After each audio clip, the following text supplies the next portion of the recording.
back straight up to full health. So that means armor company always nice, but I just saw a infantry team and an engineer team in a building being cleared out by an incendiary round, and the American did nothing to pull them out. So that's 9 men down the drain. So that is quite a bit of losses. Now, if we're talking about, I think to be on a bit on the more bright side, I do see a Vet 1 Kettenkrad, and this is what I was hoping to talk about with you guys. A Vet 1 Kettenkrad. Now, you might be wondering, a Kettenkrad does not damage enemies in whatsoever, except for maybe booby traps. But apart from that, how do you think a Kettenkrad could actually get veterancy, Imperial? Besides booby traps, well, there's the veterancy sharing between Panzer elite troops, which could certainly help that. Otherwise, there's not much else. And right now, we're seeing the anti-tank half-tracks being hunted down by a wild pack of T-17s. One anti-tank half-track, in fact, has been wrecked already. So they're just moving about in sort of a wolf pack. And just to finish off with that little note about the Kettenkrads, that is totally how you get veterancy. The PE share their veterancy, so likewise that's how the Kettenkrats can get their veterancy, just by action happening around the battlefield. If they're near it, they get a piece of that veterancy. So quite interesting things to take notice. Always know your veterancy, guys. But in the game right now, and the T-17s have just managed to roll up the entire Panzer elite defensive line, and now the Americans just need to move in and seize some territory, I think. oh, they've definitely pushed off the PE. The PE are basically at their base at the moment. Kettenkrad hiding in the corner. We have another light AT half-track coming out, and in total bringing that to 2 at the moment. Now we have 4 T-17s on the field. So it seems like these players are quite content with their light vehicles. So 4 T-17s, 2 light AT half-tracks, and a mortar half-track. I would actually like to see a bit more in terms of progression. But, you know, if they're happy with that right now, then I suppose that's what they're going to be going with. Just got to see how this turns out. Well, it doesn't seem Opium is too happy about it. I just saw an FU noob go out, and his anti-tank half-tracks are being lost at high rates because they aren't really meant to handle T-17 packs this size or this mobility in particular, when his anti-tank half-tracks are in fact a bit spread out. He really needs something a bit more serious to deal with the armored cars, I think. I definitely think so. Possibly, maybe even Panzerschrecks would be good. And he does actually, funnily enough, have Panzerschrecks on one of his squads. So that is good that he's recognizing that, you know, there's some light tanks on the field. So those T-17s, he definitely needs to counter them, or else he's going to lose. Basically, it comes down as easy as that. He's also getting a martyr, and we're seeing a 5th T-17 join up with this rather large T-17 platoon at the moment. So I'm basically guessing that this is sort of an all or nothing sort of move by the American. I was thinking that, you know, all these T-17s would be enough. Maybe they should focus on some anti or heavier tanks and stuff like that. But it seems like it's all or nothing sort of. So if he has this large number of T-17s, he's thinking, okay, I'm going to go take out all these light anti-tank half-tracks, I'm going to take out the Panzerschrecks, and then basically the PE has nothing left. So I'm guessing that's his sort of ideal plan in mind right now. He's got the armor doctrine, obviously, so he can use field repairs. So he's obviously, with this doctrine, capitalized on just all this armor. He's very intent on the armor.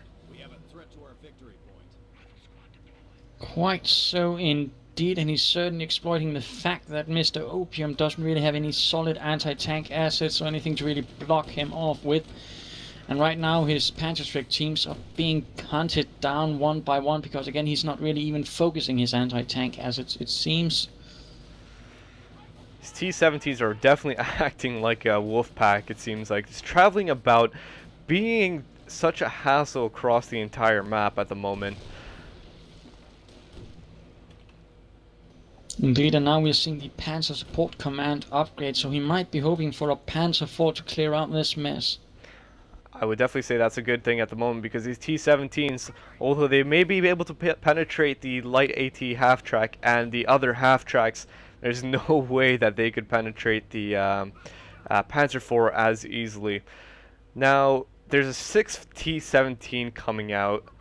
I am very keen to see what is going to be coming out of this, because to be honest, guys, I mean, this is just asking for action, to be honest.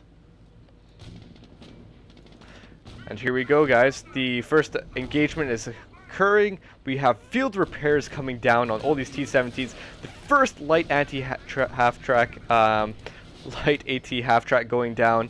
And the T-17s are moving in for the kill. Very bad position at the moment. Taking out that second AT half-track. This is pure madness, as in a rather large hailstorm of gun flashes, and I don't know what. Oh, it definitely looks like it. T-17's older flashes is just absolutely confusing me at the moment. He's trying to take out as many casualties as he can. One Veteran C1 coming down on one T-17, managing to take out the Flak Vierling position. So heavy losses for the PE right now, losing 2 of their AT half-tracks and 1 of their little emplacements.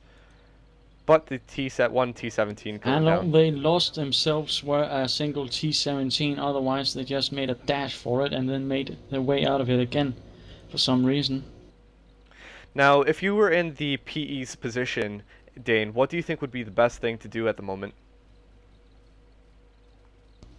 Well, I'd certainly get something a bit more solid than anti-tank half-tracks, perhaps a Marder, perhaps a Panzer IV, or currently, as it seems he's going for, a Panther battle group, as he has in fact researched his way for it and is in fact lacking only a little manpower, and there we go, Panther battle group joins the fight. So he basically went for just as much defense as possible. These Panthers obviously specialize at anti-tank. They are the ultimate sort of anti-tank for the PE, or one of them, should I say. So 2 of these Panthers chasing away the T-17s. You can see the T-17s in full retreat, running as fast as they can down this trail. Hot pursuit by the Panthers, just chasing them away as much as possible. Now these T-17s obviously recognizing we have no anti-tank whatsoever, but this is the consequence of such a strategy. If you're going to be going for so many T-17s, you really need to try to focus on some anti-tank, as I've been saying. But at the moment, all that the American has at the moment is a few rifleman squads, T-17s, and it looks like his first anti-tank gun. So just being brought out in the nick of time. He needs to get that on the actual battlefield, though. Yes, indeed, Opium managed to certainly use Mr. GenociDevil's rather imbalanced force, which was heavy and armored cast, which of course can't deal with tanks, so it was certainly a bit of a risky gamble, but it certainly paid off, as now T-17 rounds are just hammering away at the frontal armor of the Panthers and doing absolutely nothing. They might as well be shooting snowballs. The first T-17 going down. Now, I absolutely love the blocking that is happening with these Panthers. I'm not exactly sure where the T-17s were trying to go, but the Panthers just totally, it doesn't even look like they were trying to go down that hill. I'm not sure if they're trying to do that, but the Panthers just taking 1 casualty of the T-17s, taking quite a bit of damage on another one. But they are desperately trying to get away at the moment. Now we also have raid on the armor, or the T-17 armored cars. As we can see, one of the T-17s are capturing the VPs in the middle. So I do like that use of the doctrines, just capitalizing as much as possible on what you have to use. And a T-17 just went down to the Panzerschrecks now. The herd of T-17s have been really cleared out now. Only 3 left, although 1 is Veteran C2, so not all bad, but certainly not looking good. And now the Panthers are bearing down upon them once more. And if we're talking about veterancy, if you guys noticed, that took 2 Panzerschreck shots to take out that 1 T-17. You might be surprised about that, but T-17s actually, from default, have low amount of health. But as soon as they get that veterancy, there you go. Those sandbags gives them quite a big boost. Now we did see quite a bit of casualties on the PE there, losing, was that 1 or 2 squads? I believe that was 2 squads of Panzer Grenadiers. That it was, but thankfully both Panzerschrecks were dropped and not lost. And that's definitely a good thing for the PE at the moment. What they could really use is, I suppose they're okay on the AT front at the moment with these Panthers, but it's just good that they can still keep those Panzerschrecks. Yes, indeed, and another T-17 just went down in a shower of flames. One thing that does surprise me though is not at any moment actually trying to use the white phosphorus rounds. That's surprising me as well. Maybe the T-17s, if he was actually trying to do something. Surprisingly, the T-17s are doing, you know, they're shooting the frontal armor a lot, but surprisingly they've got one Panther down to almost half health. Maybe if they used the phosphorus rounds and tried circling around the Panther for the back arm, they could have done a bit more. But that's all just some sort of hopes. Yeah, and we just lost another T-17, only one left, desperately making its way back towards the enemy base. And what is this? Numerous M18 Hellcats are reaching the battlefield. And it looks like his AT guns are there in a completely defensive position, not really trying to move them out. But then again, he has not much to actually defend them with. That's right, so he's got a lot of AT right now. But he's doing it just basically in the nick of time. He started getting his AT guns and these Hellcats just as the Panthers came on the field. Sort of unfortunate that he had to lose those T-17s though. I'd like to see them actually stay alive, but you know, if that's what he can't do, then that's what he can't do. So in terms of anti-tank right now, he has got quite a bit, but not so much in terms of anti-infantry. As you guys can see, his riflemen are just staying in the base. Indeed, he's been forced to react quite violently since he just lost most of his T-17s in a manner I suspect he did not anticipate at all. And that rather means he's probably going to be forgetting about anti-infantry until again it's too late and he's getting his ass handed to him by Panzer Grenadiers. It seems like it's actually quite an extreme way to adapt to Opium's strategy. So when these Panthers came out, he obviously... Genoci obviously needed some anti-tank, and it seems like he took it quite far, and now he basically has only anti-tank. In terms of anti-infantry, you only have one T-17 and those riflemen, as I stated a bit earlier. So I would like to see a bit more anti-infantry, because, you know, it's just as possible at the moment that the PE could come out with some, you know, some anti-infantry or some normal infantry, and then what do you have to counter it? You don't have much. Indeed, and he's having quite a lot of upkeep at the moment.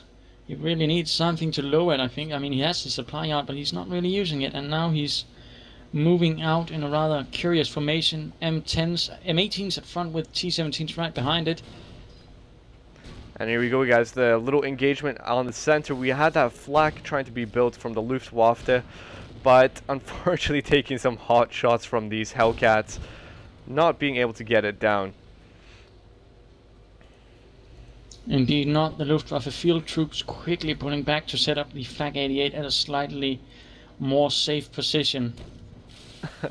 And here's some little battle that's happening just on the outskirts of the map. We see the little Kettenkrad just about to go down.